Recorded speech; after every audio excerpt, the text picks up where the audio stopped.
the last 3 matches against Brighton, Benfica and Liverpool with the problem. Asmir, look, just how big a blow is this for Chelsea? Because he doesn't just bring, what we see on the pitch, does he? What else does he bring to the game? Well, I mean, he's a huge blow, to be missing a player like Cole Palmer, because he's a focal point of a lot of things they do, especially going forward. He's a creator, he scores goals, he takes attention of the other team, which opens up space and time for other players. So he has a huge effect on games. And he's played a lot of football over the last couple of years, and there's been a lot of expectation and a lot of pressure on him to carry this Chelsea side. So it's a huge blow for them. I do feel like this year they're a little bit more capable.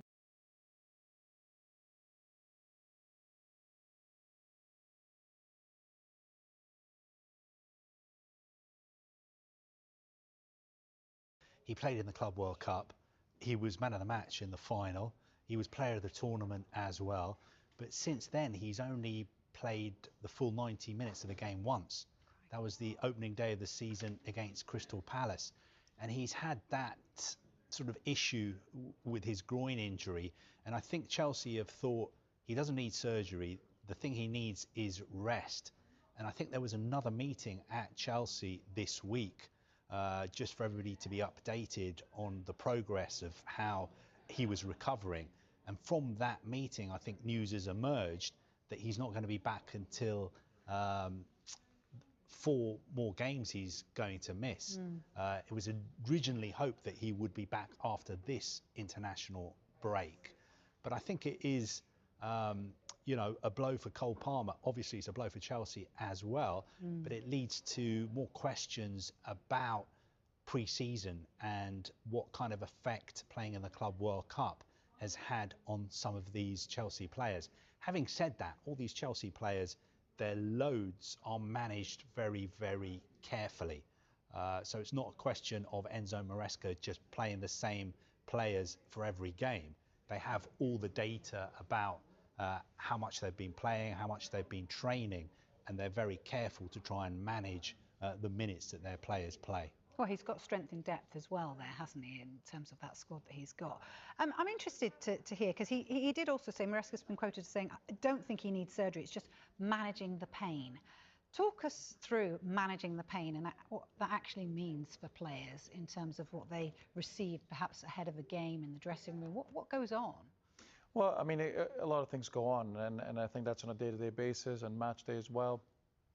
For us as players, with the schedules these days, you mentioned the Club World Cup, it's basically all year round now. So you don't quite get a lot of time to really shut your body down and rest the niggles, the aches, the pains from a long season.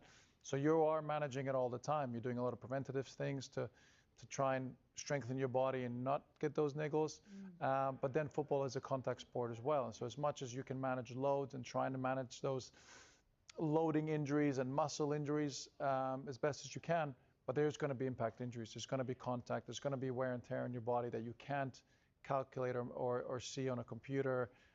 So there is going to be those conversations with a player and seeing how they are feeling, what they're going through. And I think this could be a really interesting situation for Cole Palmer and Chelsea. Maybe looking at the fixtures over the next month or so, might be a period where they think, okay, Cole, we can put you aside, let you rest for the next 5 to 6 weeks.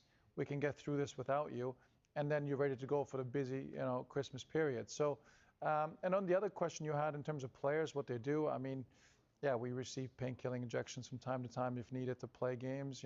Nobody wants to miss games. Professional players have a lot of pride.